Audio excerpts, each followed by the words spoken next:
Hello,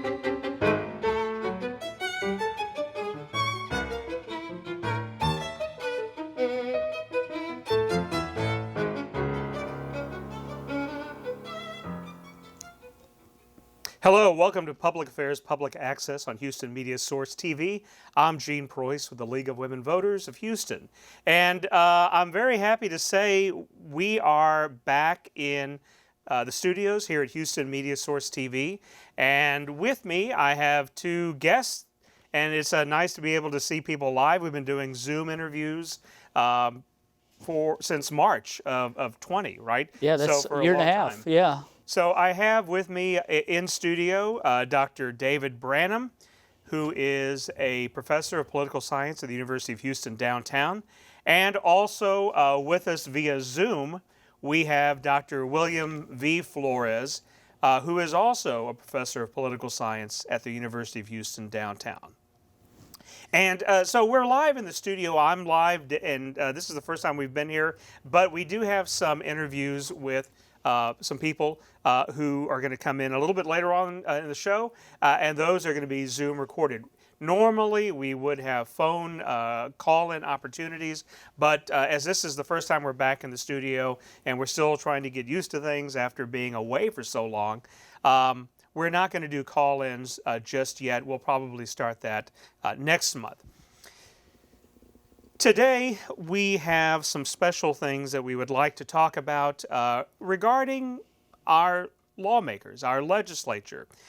In July, at the beginning of the month, on July 8th, Governor Greg Abbott called a call session, the special session, into order, gave them a list of things that he would like, and the governor in call session sets the agenda, and gave them things that he wanted to do. Among those were voter security.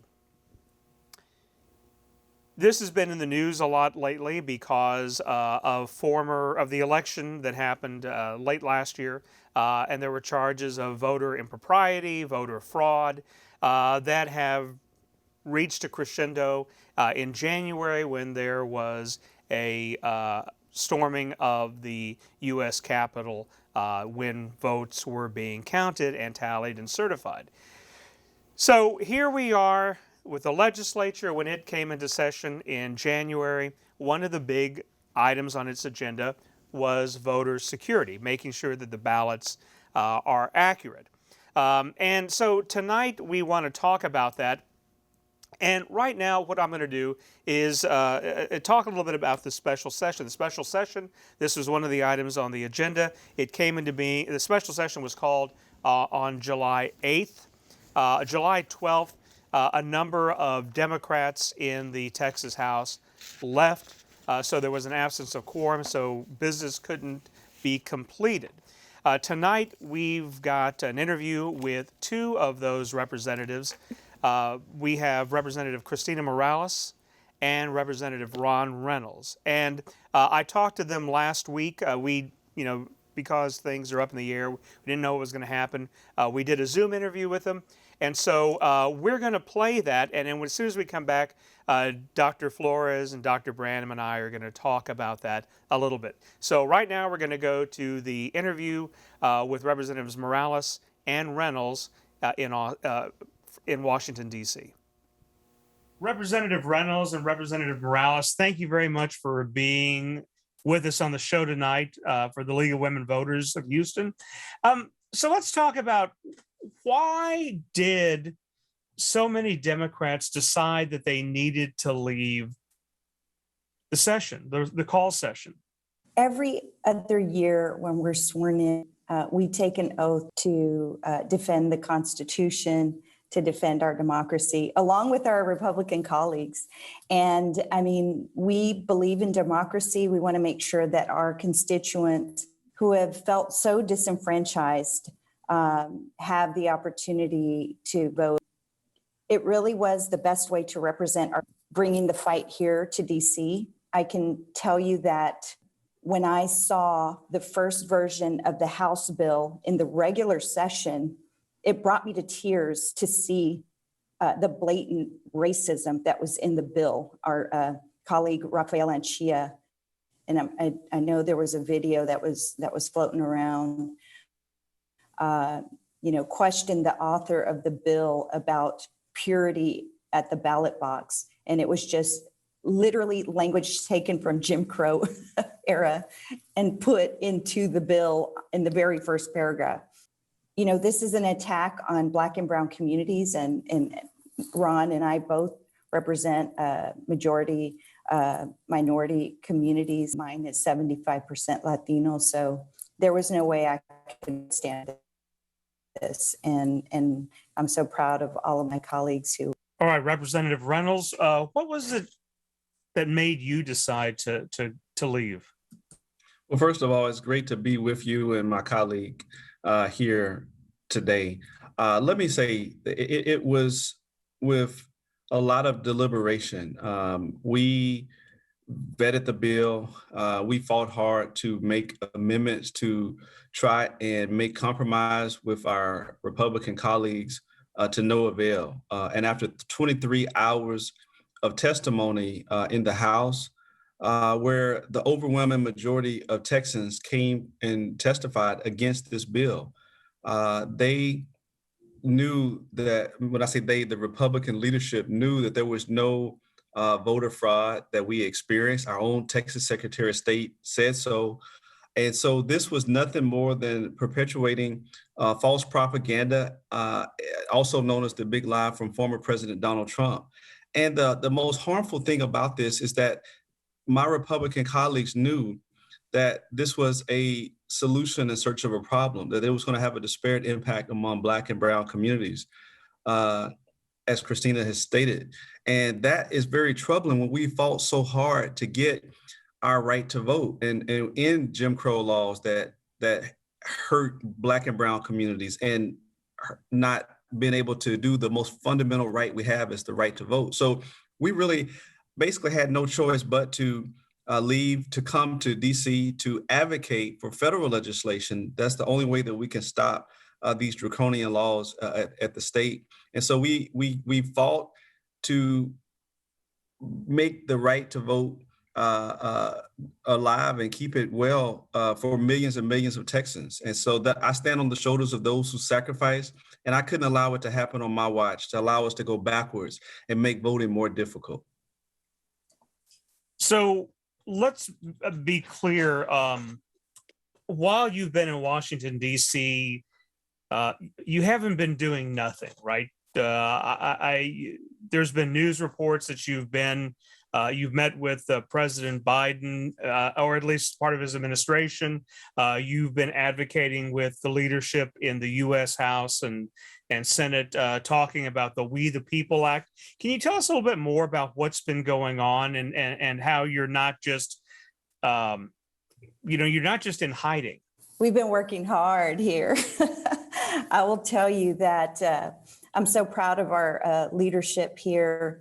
They've kept us engaged and busy every day. We've met with so many senators, Congress people, and we've been engaged. We've, had one-on-one, where smaller groups of us go and actually meet with folks and let them know what the struggle is. A lot of times they don't understand because they live in these states where it's easier to vote. We talked to somebody the other day where it's 100% mail-in voting. We've never had that in Texas. So, or maybe we did a long time ago and they took it away. But they, we want them to understand how this voter intimidation is suppressing the vote of our folks, especially in my community where there's a lot of Spanish speakers. So the voting process is very intimidating to begin with. And then when you're allowing folks, and I don't know if you've reviewed the bill, but, folks like the Proud Boys can literally stand behind you, look over your shoulder while you're voting in this new bill. And how would that go well in our community? People would just not even vote. So this is not right, but we're sharing those kinds of stories with the folks that we're meeting with. And so we're working hard every single day. We've held many press conferences and met with many, many folks who have been very inspiring. Yesterday, we met with Major General Eaton, and we talked. He's with the veterans groups, and he was just amazing. And you think about the oath they take to defend the Constitution and democracy, and so they totally understand our fight here and the work that we're doing. Yeah, the only thing I would add is that we have not skipped a beat. There's been no one vacationing and sightseeing at the museums. We are working diligently on behalf of our constituents and Texans. Every single day, we're having many meetings. We have an agenda. I would dare say we're working longer hours here, Christina, than we are in Austin. And with almost no breaks. I mean, we literally have to force breaks into our busy schedule. So we're working very diligently, trying to impress upon Congress before the August 6th recess to pass H.R. 1, the For the People Act, and H.R. 4, the John Lewis Voting Advancement Act. So we're very laser focused, working very diligently. All of us are on the same accord. We're holding town halls with our constituents. We're still doing constituent work.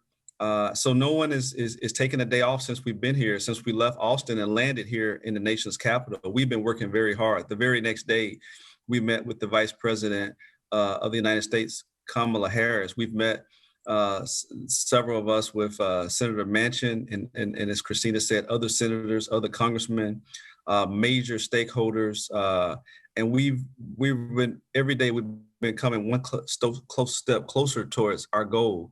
But we won't be satisfied until that legislation is signed by President Biden. Until then, we're going to keep working very diligently to achieve that objective. What has your reception been, or what have other Texas delegates at the House level, what has their position been? How have they treated you? This is something very rare. This is only, as my understanding, the fifth time in the state's history that this has been done. So it's not a frequent occurrence. And the fourth time was actually when we did it at the end of May. So this is a very rare. We've been met, honestly, with it's a mixed bag. The Republicans have been very ugly. I'm trying to find the right word, but very nasty about it. Oh, you're derelict in your duty. You've seen the governor's comment. In fact, the last one that we did, he did something that was unprecedented. The no governor in the state has ever done. He defunded Article 10, the legislative budget. So effective September 1st, there is no funding for the legislature. We believe that's unconstitutional, but nonetheless, he did it. And it's my understanding from our research, this is only the second time that it's ever been attempted in the entire United States of America by a governor. So Governor Abbott was certainly very, very appalled. And I've received some very nasty messages. I don't even know if they're constituents, but I've had people call my district, my chief of staff told me from Austin and say that and they didn't say N, they said Nigger, better get his ASS back to Austin. So we've never received comments like that before. And I've received some tough comments, but the vitriol that I've received from the right has been downright ugly. I've received a lot of positive comments from my constituents, and former members of Congress, the vice president, Speaker of the House, and everybody saying, "Great job! You're really a national hero." Other legislators from across this country have said, "We are so proud of you guys." We've Zoomed with legislators from Georgia and Arizona and other states that are very, very complimentary. So it seems that it's been partisan. I mean, quite frank with you, the Democrats have been very excited and rejuvenated. A thank you for fighting for us, and the Republicans just the opposite. Very vitriol comments. Shame on you. You need to get back and do your job. So it depends on which side of the aisle, I would say, is the comments and the way that it's been perceived from colleagues and the general public. Yes, and I agree with everything Ron just stated. Usually I get very positive comments on my social media, but this is the first time that, you know, my family's even said, I don't like some of the things they're posting on your social media. And, you know, if you click on the person, you can see that, you know, Republican Party and the messaging is just way off. I really wish more folks would really look into what this bill actually does and how, you know, it discourages folks to vote and it doesn't make it any easier. I mean, think about our folks with disabilities, our seniors. This is just unbelievable. And I would think that people from the Republican Party would agree that this is just going to make it more difficult for our seniors to vote. Today, the Texas Monthly, or I saw an article today where, you know, you'll have to put on your mail-in ballot either your driver's license number or your Social Security, last four of your Social Security. And if you don't remember which one is on file with the state, they will reject your ballot. I mean, come on, that's like almost 2 million people in Texas will be affected just with that alone. And that is just horrible for anybody. And so I always say that we're here for everyone, regardless of your party, Republicans, Democrats, Catholic, Protestant, Black, brown, white, Asian, whatever. We are here for everyone's freedom to vote and to make sure that it's accessible. And so we will continue to stay here. Representative Morales, Representative Reynolds, you know, as for the League of Women Voters, the voting rights is very important. But there were about 11 or 12 other issues on the governor's agenda for special session. And just to remind everyone that in a special session, it's only 30 days at most, and you're bound by what the governor sets as the parameters that you can address. So there's some other issues like critical race theory has been getting a lot of information or a lot of attention lately, and taxes and some other issues that are up in the air right now. What do you think is going to happen? Now, redistricting was not addressed. That's another big issue for the league. So there's probably going to be another session, right? What is this going to mean for that next call session? Well, I'll start off by saying that Governor Abbott has made it abundantly clear. He's been very direct in saying that he will call special session after special session after special session regarding this voter suppression legislation. He is determined to pass it. And so even though it looks like this first call special session that ends on August the 7th will be to no avail, he will call another one. And he will add those items, assumingly, bail reform, critical race theory, you know, a more restrictive abortion and other things on that call. So I believe that Governor Abbott is going to live up to his word, and he's going to do just that. The other thing that you mentioned is redistricting. Now, that will be constitutional. We have to do that every 10 years after the census, once that official data comes back.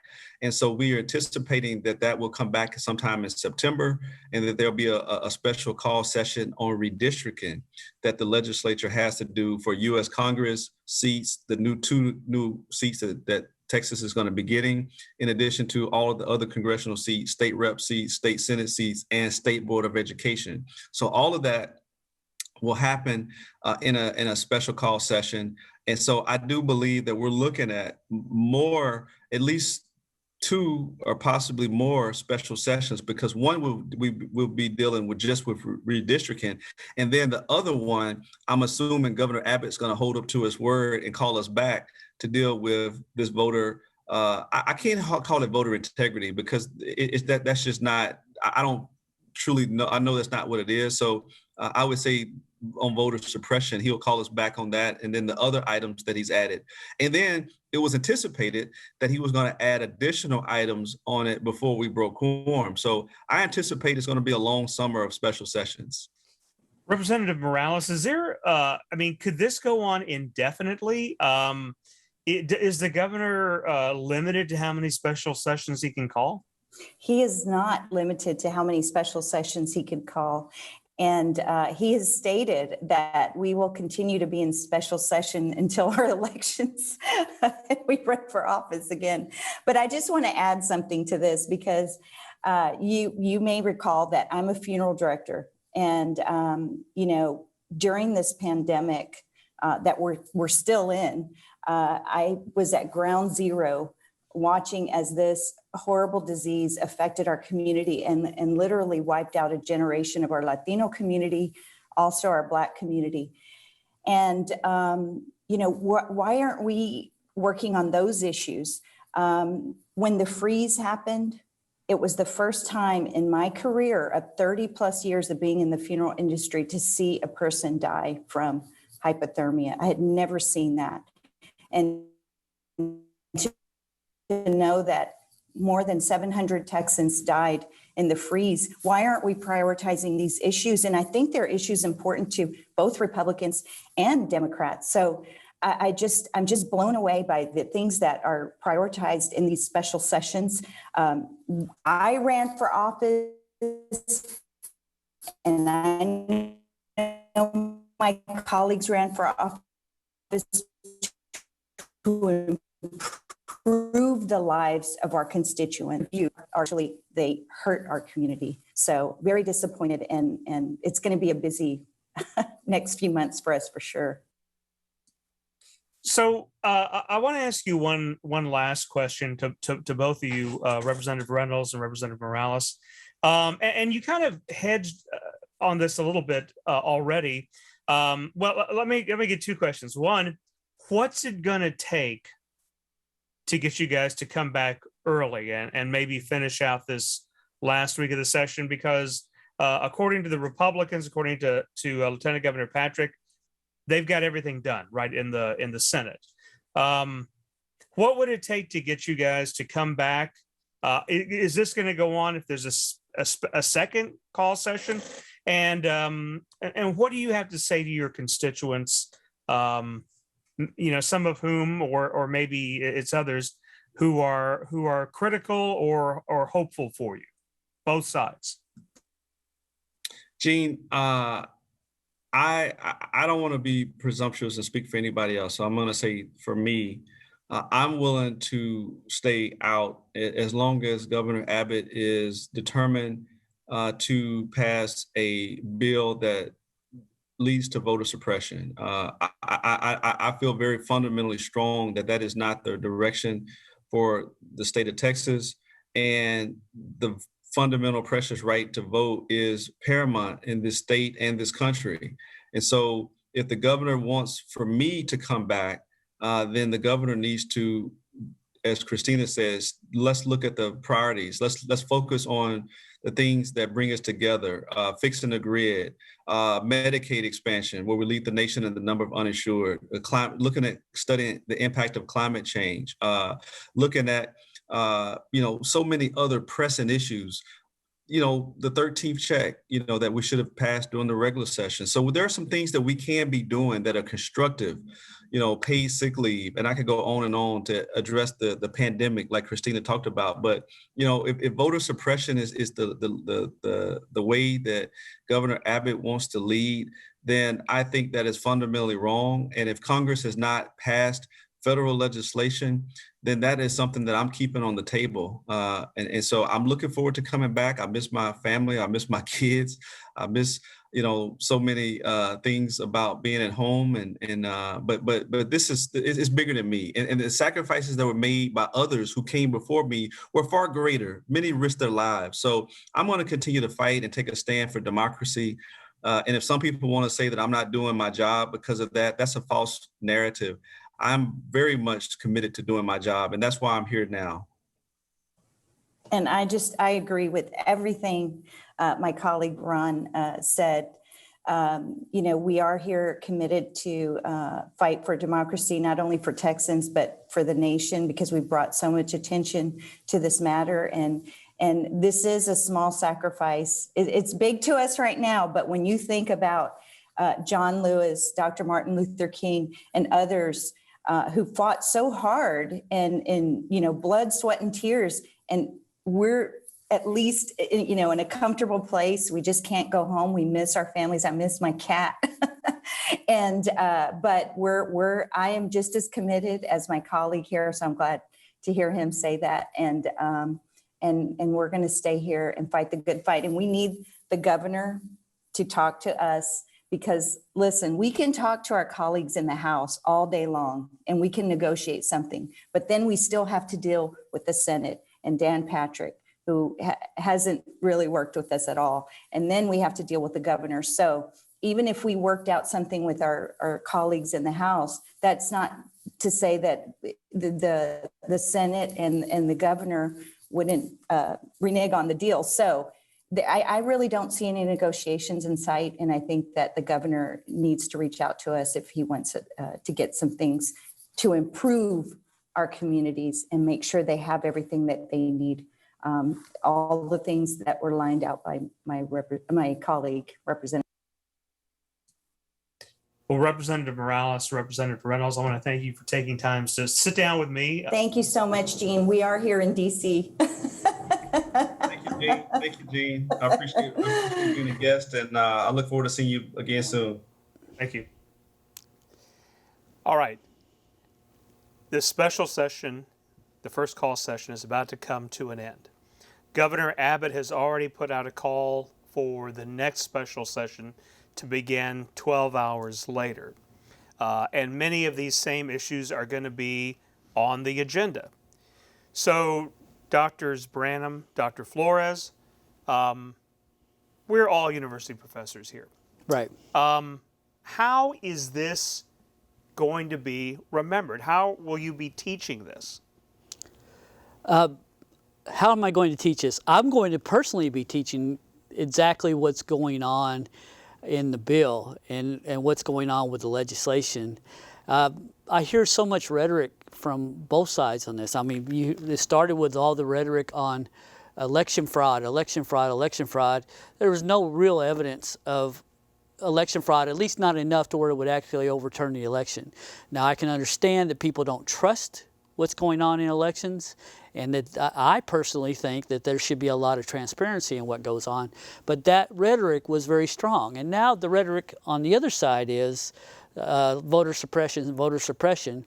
And that rhetoric is bringing up things like you see Jim Crow laws. They're talking about, I've heard white primary.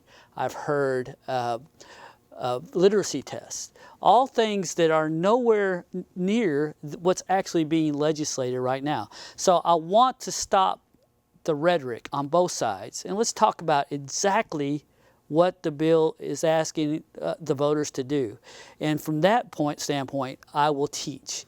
I won't teach the rhetoric on either side, on the conservative or the liberal side. I'm going to teach exactly what's going on with the bills. Dr. Flores, what about how we address the general public when people ask us about what is going on? Well, I think David's point is exactly right in that,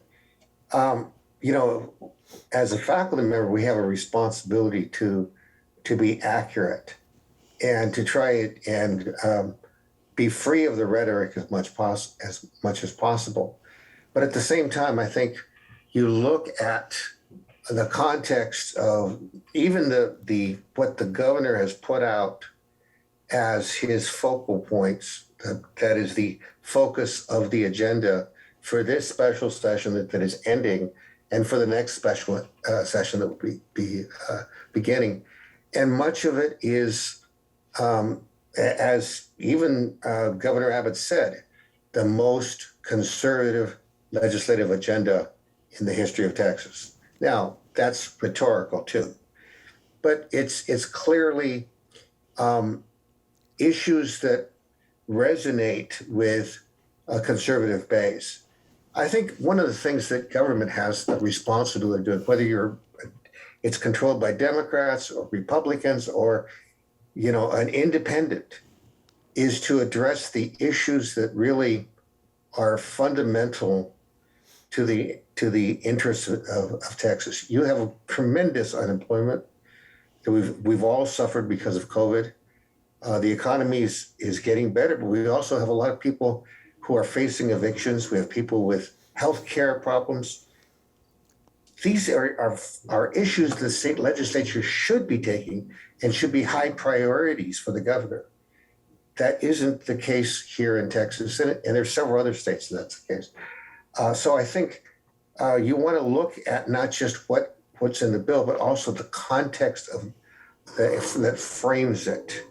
You know, there are over 47 states that have proceeded to pass some kind of legislation to restrict either the hours of voting, mail-in ballot, etc. 5 other states have adopted legislation. So there are several more states like Texas that may or may not. So it's in the context of what's happening nationally.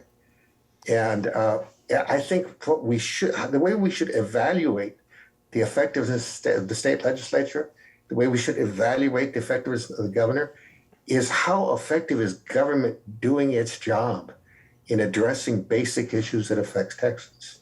Okay, so that you're both right. So let me ask you this: is everybody's concerned about voter security, right? We want honest elections, whether we're liberal, whether we're conservative, right? We all want honest elections. Mm-hmm. I always tell people I talk to, look, you want as many people voting as you can because that gives you the timbre of the electorate. What do people really want? It's one thing for politicians to say, this is what, I'm speaking for you, this is what you want to hear. It's another thing for people on social media to say this is what you want to hear. But until we hear from voters, we really don't know what the general public wants. And as a democracy, or even representative democracy, we have to hear from the people, right? So are we not voting in an antiquated way? I mean, we do banking online. Why is it that we still have kind of 19th century voting in place in the 21st century? Oh, that's a good question. I think it's a good point. And even the most advanced voting systems we have aren't nearly as secure as banking. I mean, banking is much more secure than what we have. And the issues that, in response to what Bill was talking about, the issues of security are clearly there. I mean, because I've worked the polls. I've seen it. I've seen people walk in and say, I want to vote. And we look in the books. We say, but you already voted by mail. And they're shocked because they haven't. They haven't voted by mail. Their ballot has been sent in. And then we say, well, do you want to press charges? And then they start thinking, who actually sent that ballot in? Maybe it was my husband. Maybe it was my kids. Maybe I did. Maybe I forgot. Yeah. And so, I mean, there's issues with security with mail-in ballots. There's issues with security, I think, less with drive-through voting. I heard the governor's explanation on that. But with drive-through voting, when you have somebody in the car with you, you're not in a private place, and I don't want I don't want anybody looking over my shoulder when I vote, and I don't think the bill actually does that, where you can look over your shoulder when you vote. They want just people where they can see what's going on. At the same time, I understand that you want laws to make it as easy for you to vote as you can, but those laws also have to have a secure factor, as you said yourself. So that's the balancing act that they're trying to do here. The Democrats the Democrats see this as suppression.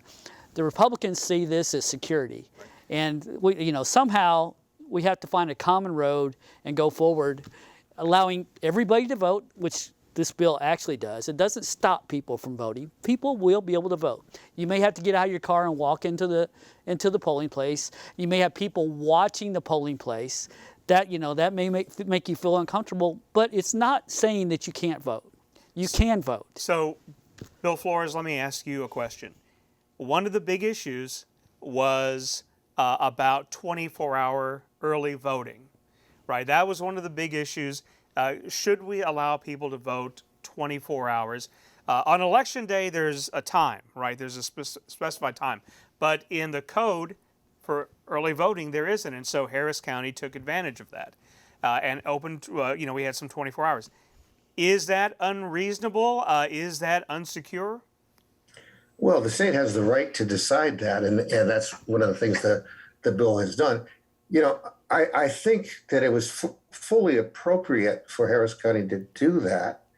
By the way, they did ask authorization from the Secretary of State, both for the 24-hour voting and for the drive-through voting, and got that authorization before they proceeded. But, you know, it really, you know, many of the things that we don't do in this state are done frequently by other states. So they may have issues or may not have issues. Honestly, the point that David made earlier, voting fraud is a very, very infrequent activity. It usually is by mistake, where someone doesn't remember they voted, or they're voting at the wrong polling place, or they're a felon and they thought they had finished the time period and were able to vote. There are very few cases where there's actually voting fraud. You know, there was a point where the governor and Governor Abbott and the Attorney General Paxton were going to purge over 100,000 people from the polls, and they said many of them were not citizens. That was back in the end of 2018 and 2019. And that went to court. It was overturned.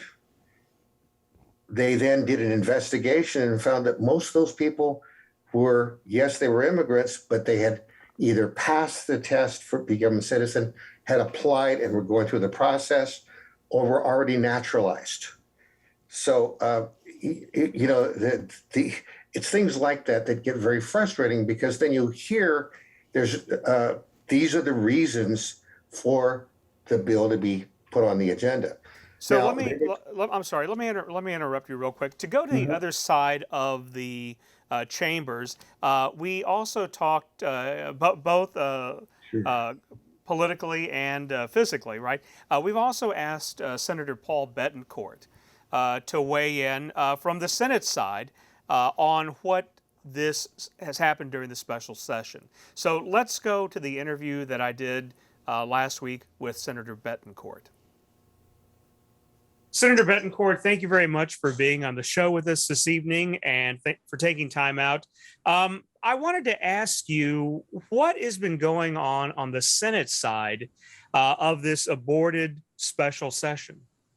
Well, basically, the Senate reported for work, and that included members of the Democrat Party. We passed all major bill items that were on the governor's call. Lieutenant Governor Patrick had us do at least about a dozen bills that fit underneath Governor Abbott's call. And some of the bills, Gene, passed 22-0, including property tax reform, bond reform, which is desperately needed in Harris County because of what's happening with these criminal judges releasing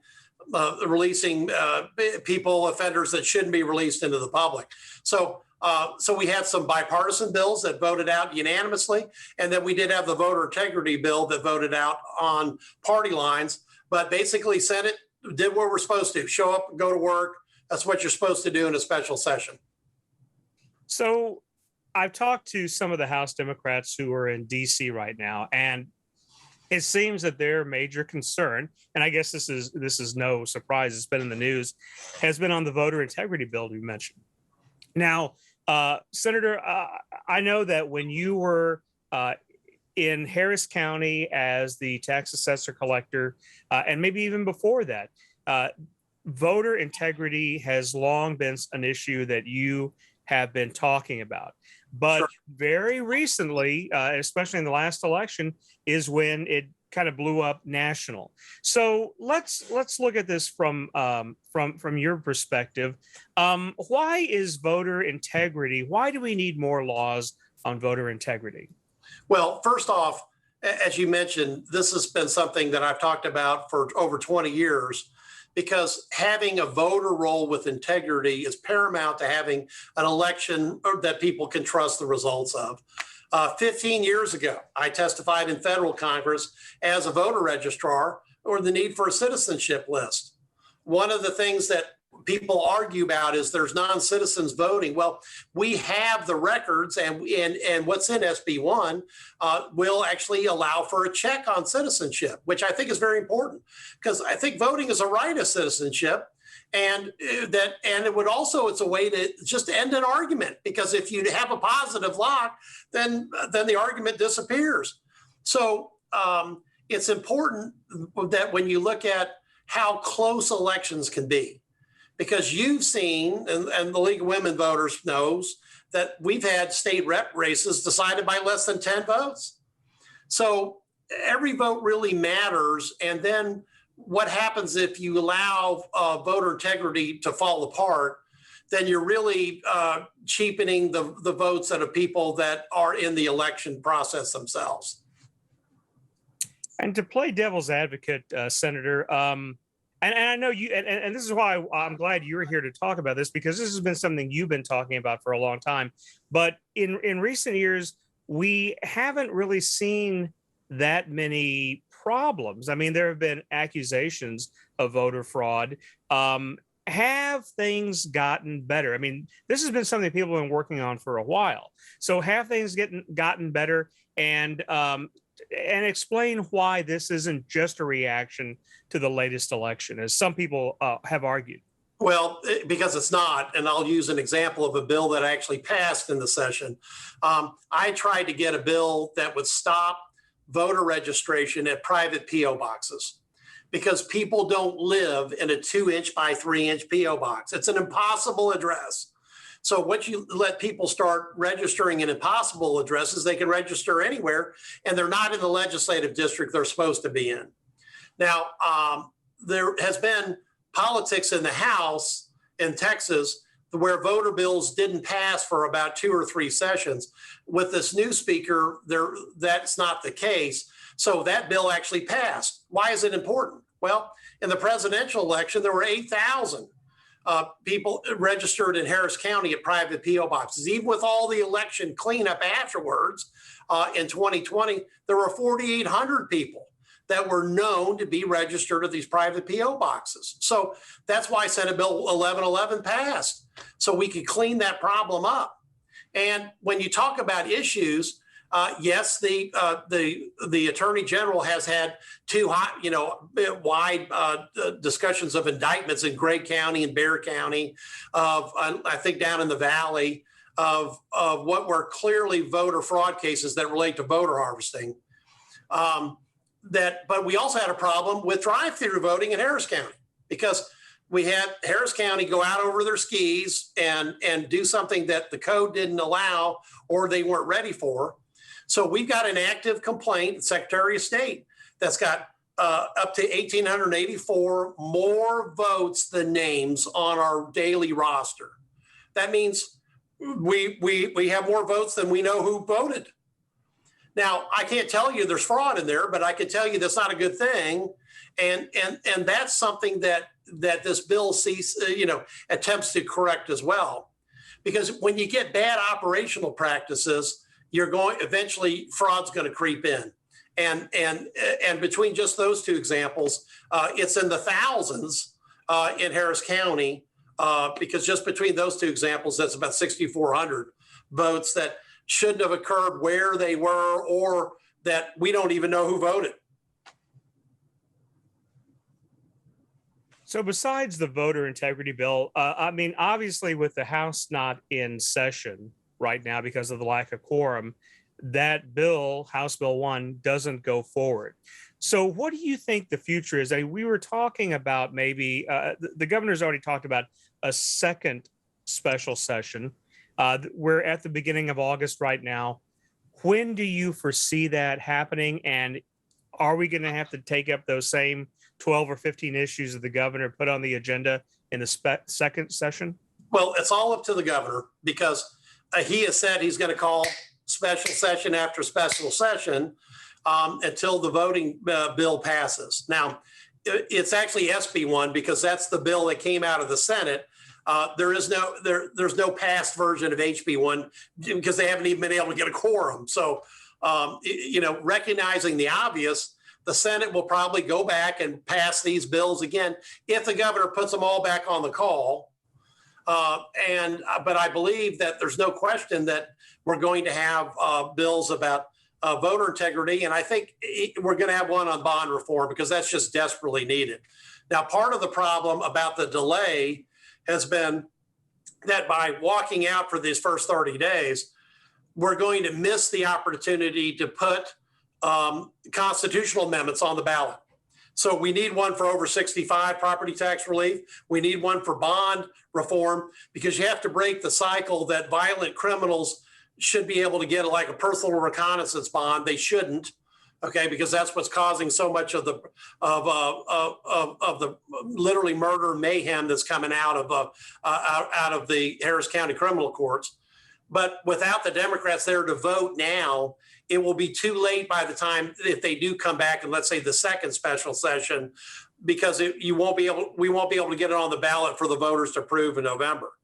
And even if we have a second session and the Democrats decide to walk out again, we're going to have a third special session because we have to have one for redistricting because we don't even have the data yet from the federal government.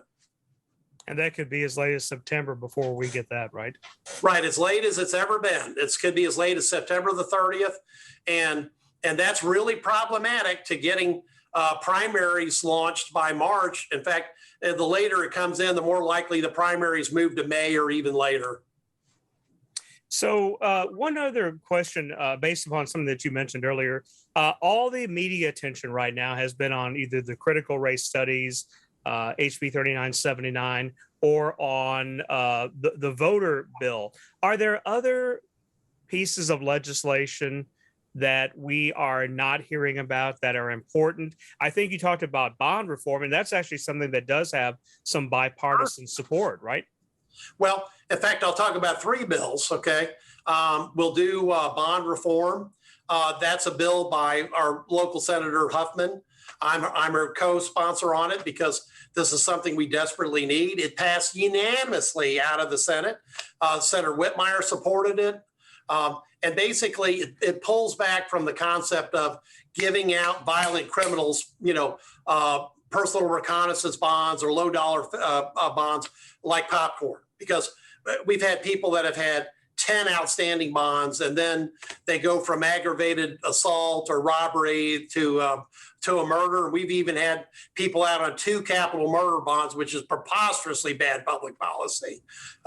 So that's the first bill. Senate Bill 8, another one that passed unanimously, is about letting first-time home buyers or when you buy a home, you'll get your homestead exemption in the first year. That's been something that's been overlooked in the code. You don't get it, but you should, because right now, especially at higher valuations, that can really help out homeowners. That's SB 8. And SB 12 we talked about is over 65 frozen values that as tax rates come down because of the legislation we passed in the last session, Senate Bill 2 and House Bill 3 for schools and cities and counties, that as your tax rate comes down, your frozen levy comes down as well. And that's not even counting the 13th check for retirees, which also for educational system, that passed unanimously. So if the Texas Senate is a barometer of good things, even if you have a partisan problem with the voter integrity bill, I would ask you to read the bill because it's only 53 pages long. But these others passed unanimously, and I think they would pass in the House overwhelmingly. So, I've been pretty demonstrative about asking my House colleagues to get out of Washington, because as an Aggie, I would say, get your butts out of D.C. and come back to Texas because we need these bills to pass. Well, hopefully the second session will go a bit more smoothly, and we'll be able to get some work done. I know because it takes time out of your schedule, and all of you, you're not full-time politicians, even though you are. The session only meets every other year. Right. Well, look, we're not. We're still citizen legislators. That's why. Look, these walkouts don't last. The record has been 46 days. That was back in 2003, and so they don't last because people do have to earn a living. They've got to come back and do whatever their day job is, plus their night job, which are, however they view it between being a legislator or being employed. And I think we'll get that done. It's just, I will be disappointed that we'll miss a year of tax relief, and more importantly, months worth of getting this bond reform situation straightened out, because we've got literally, the Senator Huffman has counted at least 5 Harris County residents that have died because of continuing issues with Harris County criminal court judges releasing people they shouldn't, that are clearly public safety risks, and they've murdered 5 people. So I hope this doesn't go on anymore. Look, it's one thing to have fights on what are more political issues, redistricting, et cetera. But on basic issues, if you're drawing a paycheck to be a legislator, you need to show up and go to work. Well, Senator Paul Bettancourt, I want to thank you so much for taking time out to sit with us. I know you're on 24-hour call in case things change and you have to go back to Austin. So thank you again for your time. No, thanks. And I want everybody to live long and prosper in the meantime. And we'll see you in the next special session, Gene. Thank you. Okay, so William Flores, David Branham, are we at a point where we need to have more than just the legislature meeting once every 2 years? Well, if you're asking me, I think right now I would say no. But it's a personal opinion. I mean, you look at Texas and you might say, well, they're calling a lot of special sessions. They're handling a lot of issues outside the regular session. But if you look at California, I don't really want to become California. I don't want my legislature to be in session 24 hours a day, 365 days a year. There needs to be a happy medium somewhere. And as Senator Bettancourt said, we have a citizen legislature where they get paid very little. I mean, next to nothing. Even when you add the per diem in, I mean, the annual salary is about $16,000 with the per diem. It's a ridiculously small amount of money. But at the same time, the legislators have jobs and they work. And oftentimes, they take their work to their legislative seat and help their place of business with their legislative seat. And maybe we could have a little bit less conflict of interest, maybe, if we had a legislature that met a little bit more often. So I think maybe we need to hit that happy medium. Bill? Well, David's made a good point. I lived in California, and there was a saying that it's a bad day whenever the legislature is in session, because you never know it's never going to come out. And it's true. Unfortunately, we do need a balance between a professional legislature that works there and represents us in a sensible way and actually tries to govern and pass legislation that will benefit the state. It's a sad time, I think, when we have so much politicization on every issue, and that's not just here in Texas, that's in the country as a whole. I spent a lot of time working with both sides, Democrats and Republicans. I worked with a Republican senator, I worked with a Democratic governor. And we had, I would be, when I would be in New Mexico working with the legislature, sometimes I would work with a Republican legislator to get a bill passed, sometimes a Democrat legislature. You have to have an environment where, even if there's political disagreement, that you have an attitude that we're going to govern together and we're going to do it for the betterment of the state. And it's a shame that we have this situation right now. And, I hope that whatever happens on the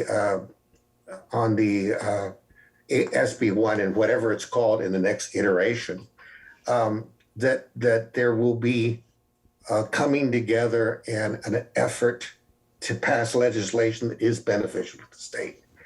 It may not be this session, it may not be for a long time, but I do hope that we can get that kind of agreement for some basic legislation that benefits the people of Texas. Well, I think you're right, and you know the point is, and David, you mentioned this earlier, is that when we were off camera, that most legislative special sessions only have 1 or 2 items on the agenda. That's kind of why I asked the question. Yeah. But 12 items, I think, update. That's normal for everyone except for our current governor, who likes to, Who's really loading up the agenda. Well, and he loads up the agenda. He does do that, yes. So today we got news that he's already called the second special session, which we anticipated. Not a surprise, yes. Right. And that there's 17 items. I think there were 12 on the first one. There's 17 now, and a lot of these are piled up from this special session, the first special session. So it seems like there's probably not going to be everything addressed, right? You would think that, but, I mean, the special session is 30 days. 30 days, and you got to get it through the Senate and the House. And assuming there's a quorum, you better be ready when you walk in the door to get anything passed. I mean, it better be already ready to go. Well, because otherwise it's not going to happen. Right, nothing's going to happen. So David Branham, Bill Flores, I want to thank you both for joining me live. David, for coming to the studio. And I want a special thanks out to Representatives Christina Morales and Ron Reynolds for the Zoom conversation, and also Senator Paul Bettancourt for talking with us. Now, as I mentioned, we are going to need to talk about redistricting coming up soon. And so next month, we're going to have an interview about this book with C. Robert Heath. Bob Heath is an attorney in Austin, has worked on redistricting with his late law partner, Steve Bickerstaff. This is a book that they were working on when Bickerstaff passed away, Gerrymandering Texas. And we'll be talking with Bob Heath next month about redistricting, and maybe one of you two gentlemen or both of you gentlemen will also join me. I know you've worked on redistricting, David, so hopefully we'll see you next month. And we hope to see you. Thank you so much for joining us on Public Affairs Public Access on Houston Media Source TV. For the League of Women Voters of Houston, I'm Gene Preuss, and thank you, and it's great to be back in the studio. Thank you, Gene.